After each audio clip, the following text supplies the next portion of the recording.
অবস্থার উপর ভিত্তি করে বিভিন্ন বিষয়ের মডার্ন জিনিসের উপর ভিত্তি করে যে তাফসির করে, যেমন ইসরাত আহমেদ ছিল, আর তাকে অধিকাংশ লোক দেখেই মডার্নিটি যে তাফসির এটা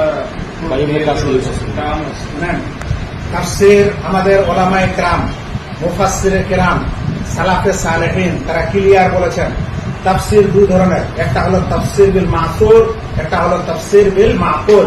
একটা হলো রায় ও বিবেক দ্বারা তাফসির, আর একটা হলো কোরআন হাদিস এবং সুন্নত এবং সালাফে সালেহিনের কথা দ্বারা তাফসির। আমরা আহলুল হাদিসেরা, সালাফিরা সব সময় তাফসির বিল মাসুরকে বিশ্বাস করি এবং সেটাই আসল তাফসির মনে করি। ওই আসল তাফসিরটা হচ্ছে কোরআনের কোন আয়াতের তাফসির কোরআনের আয়াত দ্বারা করা, কোরআনের কোন আয়াতের তাফসির হাদিস দ্বারা করা, কোরআনের কোন আয়াতের তাফসির সাহাবাদের কথা দ্বারা করা, কোরআনের কোন আয়াতের তাফসির তাবেঈদের ইজমা, তাবেঈদের ঐক্যমত দ্বারা করা। এটাকে বলা হয় তাফসির বিল মাসুর। এই তাফসিরটাই হলো আসল তাফসির।